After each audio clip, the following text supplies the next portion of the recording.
Bob Whelan is head of school at Greens Farms Academy. This is not his first rodeo. He previously served as head at Lake Forest Country Day School near Chicago. But he's also worked at his alma mater, Brown University, and spent several years as a singer-songwriter with Atlantic Records. Bob is one of the most interesting human beings that I know. His mind is wide-ranging. He sees the world far beyond a narrow private school lens. He's an agent of change, and he cares deeply about education and kids.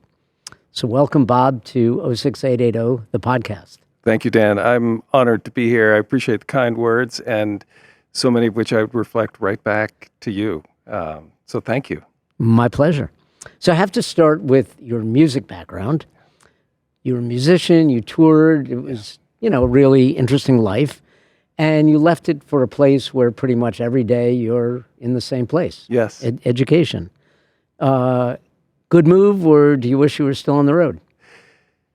So I started a band in college, which was, we were a rock band. We were a college rock band that we're just kind of figuring things out. That had been inspired, though, by a high school teacher of mine, an English teacher, who had this ethos that sticks with me, which is like, make it happen. He was a big fan of punk rock and The Clash, and he reminded me those guys didn't really know how to play their instruments when they started a band. You clearly don't know how to play your instrument, but go for it. And that always stayed with me. When I graduated from college in the early 90s, it was something I had the support of my parents to say, okay, well, something you love, figure out how to do it, figure out how to, pay your insurance and feed yourself. And it evolved. We had day jobs after we graduated, but played a lot of colleges and clubs, and eventually signed a record deal. We were very fortunate. It was an imprint at Atlantic Records, and I signed a publishing deal. I think people thought we toured with bands like the Goo Goo Dolls, Bare Naked Ladies, Sugar Ray. It was just a joy to do, and I think for me, the elements of being part of a team, working toward something larger than oneself, was always at the heart of it. We would go from place to place, building connections and communities, and I loved that.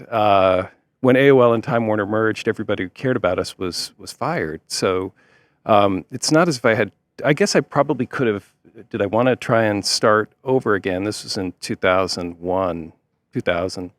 And I realized there's a parallel with professional athletics. I'd gotten my turn at bat, took a lot of cuts. I know you have Sophie B. Hawkins coming up as a podcast guest, and I've been around people who, that's like the baseball equivalent of someone throws a 100-mile-an-hour fastball. I was a middler. I threw like an 89-mile-an-hour. I was a workman-like songwriter. And so it was kind of natural for me to figure out what had I loved doing before that, and it was education. Actually inspired very much by that aforementioned teacher. And so I went back to graduate school. I got a degree in education, and I've been in schools ever since. I think the pieces that are through lines for me, it's mission-based work. It's that ability to be part of a team, which I've always drawn energy from, and having that opportunity to continue that cycle of playing a role in young people's lives that so many wonderful teachers and coaches did for me energizes me in very much the same way that music and community and connection did in the band. So I feel like in a lot of ways I get to be a band leader in a different kind of setting, and I love it. I'm very fortunate. Wow. So you taught ethics, yes, and writing, and coached basketball, yes, at Ripawam-Susquehanna School in Bedford, New York. Yeah. Are those like random jobs, or is something tie them together? Yeah, so I was very fortunate to have a mentor, head of school there, who I had been a philosophy major in school. I was, again, pedestrian writing teacher, but I was able to work alongside teachers who really taught me to teach, and I'll never forget the gift of getting feedback, which you and I have athletics in common as well, just that ability to receive feedback as a player and as a burgeoning teacher.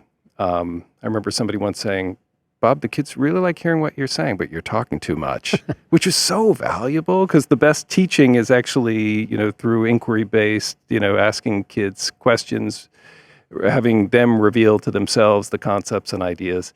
And so I was blessed to have some really wonderful teachers. The ethics I loved, and that's a great way to engage young people. I was teaching ninth graders. I taught a thesis course. I will always acknowledge, like, again, I probably am a middler as a teacher. I know what great teaching looks like, that 100-mile-an-hour fastball, and I can find my spots, but I think I'm well placed as somebody who hires and supports great teachers. And the coaching piece was also one that I so loved. I still do that. I teach a seminar at GFA to ninth graders. It's a psychology seminar.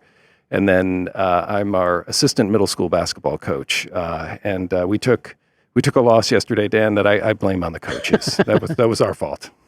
Wow, we've all been there. Yes. So private school instead of public. Yeah. What went into that decision?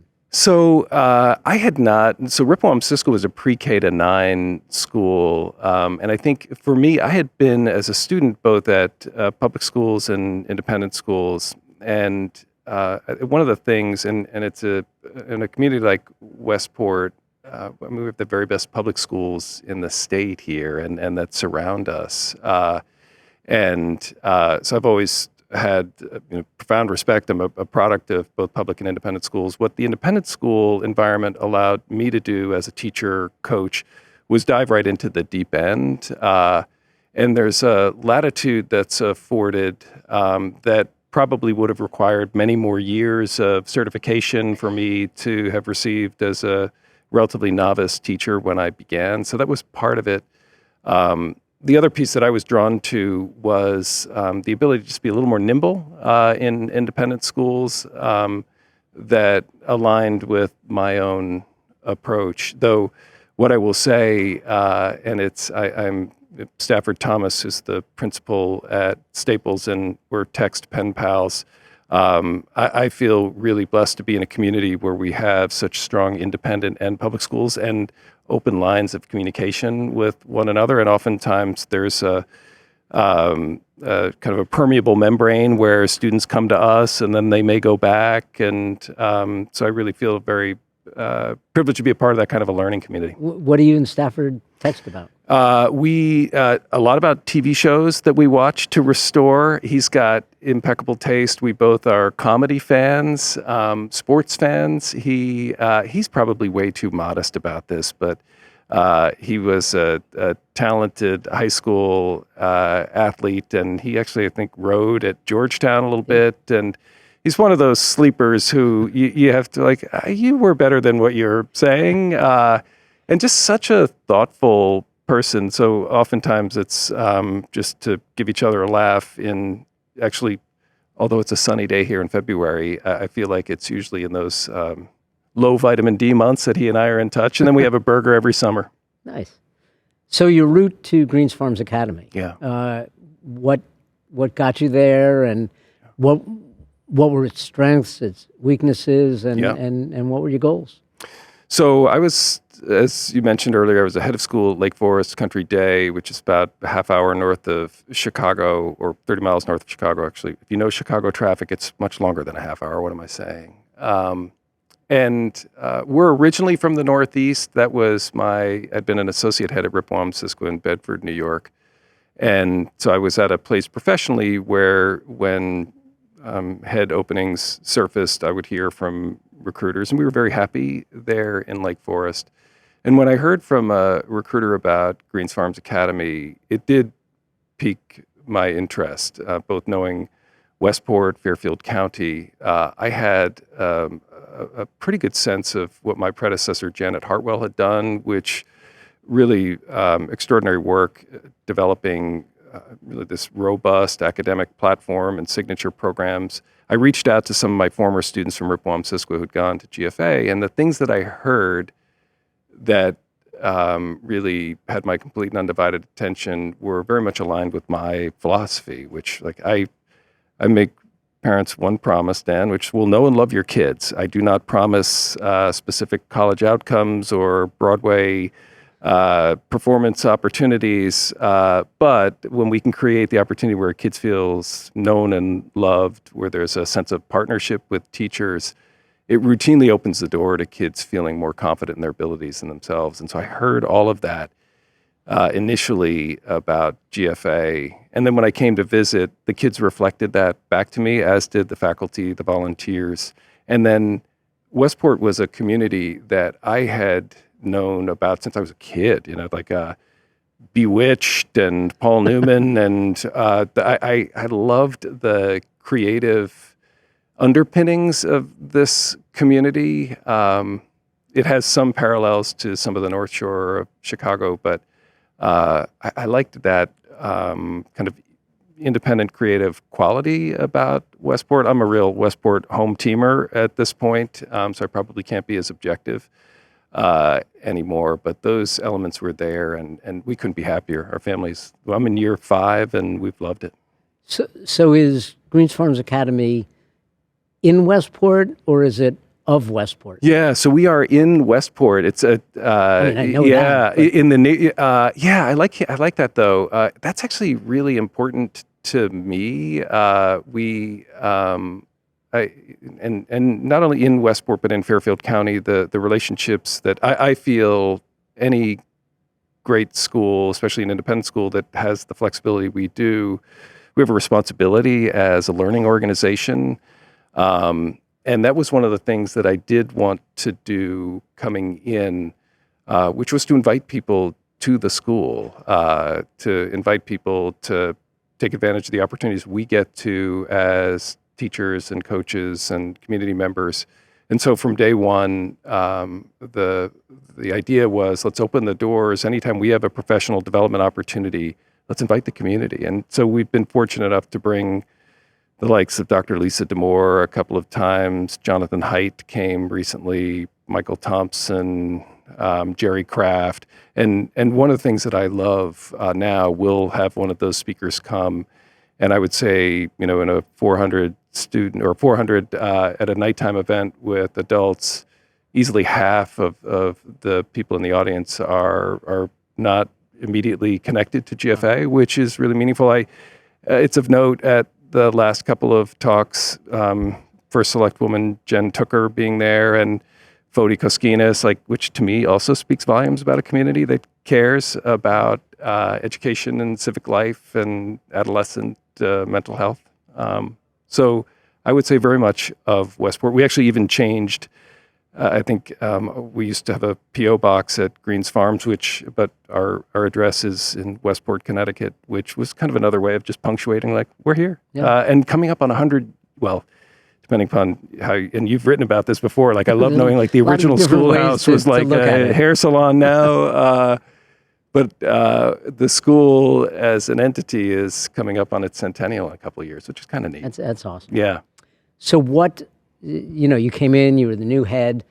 What was working? Yeah. What did you want to tweak? Yep. What's been your impact?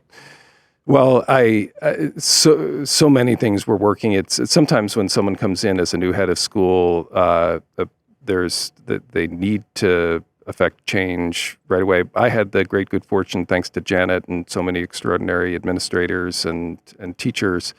The school was in really terrific shape. So I had the luxury, quite frankly, in my first 6 months of just coming in as an anthropologist. And one of the questions that I would ask, and I did, I met with everybody who worked at GFA, and I would ask them to tell me about their teachers. It's a question I love hearing from people. If you'd indulge me, maybe if we have time at the end, I always like to hear who were 2 important teachers or coaches in people's lives. And what I'm struck by is rarely does somebody talk about the transfer of academic content. It's not necessarily, that was factoring polynomials, right? He taught the quadratic equation really well. Yeah. Instead, it's like somebody who got me, somebody who knew me, somebody who had high expectations of me, but who loved me. And so in that anthropological dive, I felt like I really got a sense of what the school was fundamentally about, which is relationships between people and with ideas, and had been for many, many years. And that's a testament to Jim Coyle, who, the head of school when it became co-ed in 1972, and then Peter Esty and Janet Hartwell, who over the last, 40-some years, really developed that platform. I did see some opportunity as it related to how we could most effectively serve our kids. At the time, we did not have a middle school counselor, and I am the child of a psychologist. I know that social emotional learning, it shouldn't be an addition to the plate. It's the plate itself. If a kid is not feeling that sense of agency or the ability to recognize, understand, label, express, and regulate emotion, they're not going to be the best version of themselves in math class or history class. So we added a middle school counselor. We've subsequently added an additional upper school counselor. We developed a partnership with Yale Center for Emotional Intelligence, and we create a framework in our lower school that now goes somewhat vertically on the social emotional side. So we had some opportunities there. Also in my first year, I asked questions around the AP exam. So, we were still a school that was involved with the AP branded curriculum, which has so many wonderful elements to it. But in asking the question, like, if we're an independent school, is this the best way of expressing our purpose as a school? And it's not the kind of thing coming in as a leader from the outside that you can impose. It's just asking the questions to reveal the why behind what we were doing with teaching in upper school.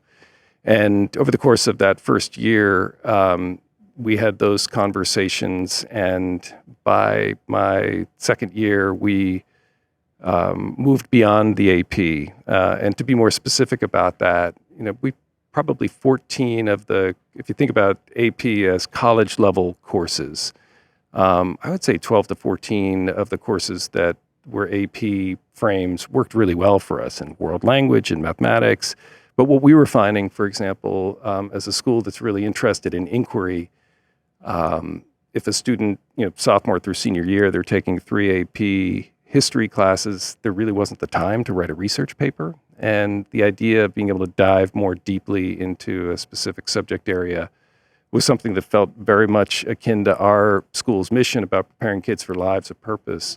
So that was a really bold move that the faculty committed to and advanced, and have done so in a really, I think, inspiring way.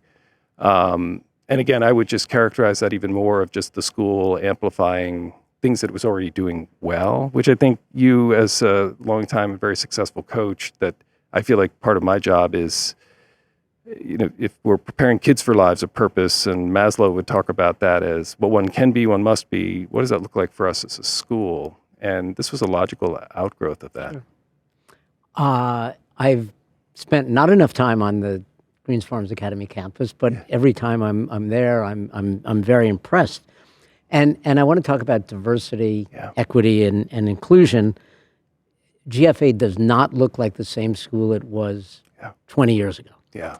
But it's still, a relatively elite independent school. So what is the place of a school like Greens Farms Academy today in the educational ecosystem? Yeah. And what's the future of it? So, and again, I appreciate you describing how different the school looks and feels relative to 20 years ago. And again, that's a testament to Janet Hartwell, many of my colleagues, for whom there was a recognition, like our mission describes engaging students as partners in an innovative, inclusive, and globally minded community. So those words, inclusive and globally minded, I think challenge us as a school to what does that look like in practice, for us to look more like the world. And again, we have the flexibility to be able to, unlike some of our the area public schools for whom they serve who's in that zip code, and maybe there's some other attached programs to that. But we view, and I have a board of trustees who views that as a responsibility for us to live into those mission tenets. So one of the things that began a year or two before I got there was a real commitment to building both visible diversity in our faculty ranks, knowing full well that when there's representation, that has an impact on students as learners. And the key about the visible piece, so oftentimes when people talk about diversity, we jump right to race as one of the signifiers. And for us, 25% of our faculty identify as faculty of color, which is pretty extraordinary. And our student population now is just a shade below that. It's rarely the case in schools in a community like ours that there would be as robust a population of faculty of color. And we've very intentionally grown that over the course of the last 10 years, which creates a virtuous cycle. Actually, I remember when Stafford came for a visit, when you come into our school, to your point, it doesn't look like what it did 20 years ago, but the world doesn't either. And it's one, we have a director of equity and inclusion who is a member of the senior administrative team. We have robust commitments across domains, race, creed, religion, where we create opportunities for students and adults to gather voluntarily in affinity, which I think strengthens that sense of connection. Again, when I come back to that one promise, you'll be known and loved. For kids and adults to show up at school, there's a poet, Adrian Rich, who has a phrase that when someone with the authority of an educator reflects the world to a student and the student doesn't see themselves in it, it creates this sense of psychic disequilibrium, like looking at a mirror and not seeing your face. And so for us, and again, whether it's gender identity, sexual orientation, like for us, we create that framework for kids in a comfortable way for them as they're doing the very hard work of figuring out, who am I? Which that's one of our hopes. When they graduate, they have a better sense of who they are, that commitment to knowing oneself. And for us, it's something that we approach with real humility. So for us, that diversity requires a commitment to civil discourse, that there isn't just one approach to ideas. We had Jonathan Haidt in recently, and that commitment to civil discourse can sometimes be a challenge in educational settings. And I was really impressed with how our kids and how our faculty, because again, when you think about a sense of belonging, sometimes when you create that, you don't want to hear ideas that are different from your own. And I think that's something that we approach. Again, I come back to that tenet of humility, trying to show up every day with an eye toward how do we get to better understand our common humanity, create opportunities to amplify the sense of community that recognizes, in our school's motto, each for all, like it's, more than 700 very different human experiences working towards something larger than themselves. It's something that I find to be so rewarding. I'm always learning around that. I'd also be remiss in not pointing out, having a board of trustees, we've increased the commitment, because oftentimes we don't talk about diversity in socioeconomic terms. That was going to be my question. Yeah. So when we now make a commitment to more than $5 million in tuition assistance for families, that's more than 50% growth in just the last 5 years, which was, in my mind, I mean, it truly was a school putting its money where its mission was. And that's, and we have a community that believes in that, and the experience for everyone involved becomes a much richer, more textured experience that I'm so proud to be associated with. It's one of those things, part of my job is as a fundraiser, and just saying, kids lead different lives because they've had the experience to grow in mutual relationship with someone who has a different life experience than their own.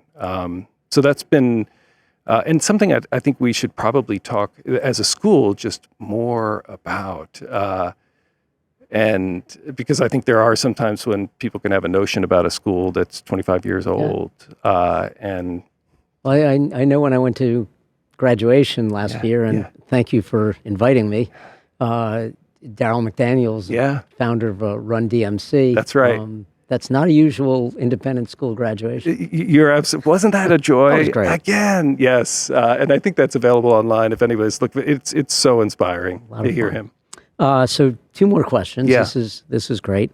Your snow day videos are classics. If anybody hasn't seen them, go to 06880 and just Google Bob Whalen and they'll come up. To me, they sort of epitomize both you and the school. They're personal, they're different, and they acknowledge that there's more to life than spending every day studying for a test. Yes. So how do you get access to Mr. Met and Citi Field and NBA stars? Yeah. Well, those are, first of all, thank you. And thanks for having helped advance those. It's always fun to see and hear and go into the grocery store and people who, so to back up, my first year, one of the gifts of being ahead of school is it's the mixed blessing of being up at 4:30 in the morning and talking with the chief of police about road conditions. It's not, I'm an amateur meteorologist, and yet I recognize there's a lot of art to that science, I suppose. So it's always somewhat fraught because it's an inexact science, but the gift of being able to call a snow day the night before, and to do that in a fun way. Like, I feel like schools should be joyful. In my first year here, Mike Greenberg, who has had 2 children graduate, and ESPN personality, and just wonderful human being, best-selling author, and someone I said, like, listen, I've got an idea for snow day videos. Like, great, come on in. And so we did it, and we had for Remember the Fab Five from Michigan be a part of that. And it was such a surprise, I think, to the kids. For me, it was a natural, like, let's make this fun. Subsequently, I've had in my life in music, I still know people, and we had the artist Lil Tecca helped out with one. Mr. Met, we have a former wonderful Met who is a current parent and had just said, like, is this a possibility? Sure. And so, but that was an amalgam. I had that video in the can of having gone to meet Mr. Met, and then that morning at 6:00, I emailed those 2 seniors and said, "Listen, we need a snow." Oh no, I didn't tell them exactly what I was going to do. Can you meet me at lunch? And they came in, and we just improvised. It's very obvious that it's not trained actors. Our theater department would have some issue with that. And I'll take lucky over good anytime, Dan. To call a no snow day for yesterday might have been the best call I've made in 5 years. Just the restorative quality for people, or it was for Monday. And it's just, school should be joyful. It's a whole lot of fun to get to do. So last question. Yes. You invite me to GFA for a day. Yes. What are the 3 classes or people or events or things that you want to make sure I don't miss? That is such a good question. And so the first thing I would want to make sure was on the docket for you would be time with the kids. That could be in the form of a meal. And what I've learned is if you have pizza and kids and a guest, you get a great turnout. And then I would say to you, ask the kids anything you like. And kids are such truth tellers, and it's one of the ways that we do all of our hiring. We make sure that that's a central feature, to have the kids tell the story, because if you think about a school's missions about engaging kids as partners, they should be. And so that would be the biggest thing. And invariably, when people leave, that's been the most, I think, enduring piece for them about the experience they would have had. I'd want you to spend a little bit of time in our classes with our youngest learners, pre-K or K, doesn't matter. There's something that, to me, and it's part of my job, I get to go to pre-K and K. And we had a visit recently with the artist and author Jerry Kraft, and he talked so beautifully from a child development standpoint. If he goes into a room of middle school students and says, "Who's a creative artist in here?" And like, you start to see kids self-censor, maybe a third of the hands will go up, and he will say, like, listen, if I go into a room of kindergartners and I ask that, I mean, guess how many hands will go up? All of them. All of them. And it is this really restorative piece that if that doesn't propel one, I'm not sure what would, but it will. I think the final thing, gosh, I couldn't, and I only offered this, he would be embarrassed that I said this, but Math for so many adults is something that often feels fraught. And we have a math teacher named John Matty who's been at school for 25 years. He has a TED Talk called Math and Magic. It's got 6 million views. And again, he's way too modest about that. He said, well, if you just put that in, like a lot of people go see it. He is it really represents so much of what we seek to do every day, which is to know and love the kids, help them see the potential and possibility in themselves. You would walk away from there, whatever your experience with math had been as a kid, feeling, oh, I can do this, which I think is such a wonderful gift to give any human being. But I could give you a list of 10 more. Sure. But you've got Sophie B. Hawkins here, who I saw a year and a half ago here in Westport. It was the first live music I'd seen in a year. And you know what? Maybe if I could have 3A, it would be go to see some of our live music, because that always fills my soul. It's the closest I get to anything that's spiritual. And that concert in the parking lot, I won't soon forget. Still got it. Just awesome. Well, we started talking about music. Yeah. Ending up talking about music. In between, we talked about kids and diversity and education. And Mr. Met, it's been a great half hour. Bob Whalen, thank you for joining us. Dan, thank you for having me. And again, as an 06880 fan, just thank you for being this wonderful amalgam of docent, town crier, encyclopedia, and person who loves the human condition. You are a teacher and a coach. I know that, and it's a joy to see that come off the digital page. So thanks for having me. Awesome. All right. Thanks, Bob. Thank you.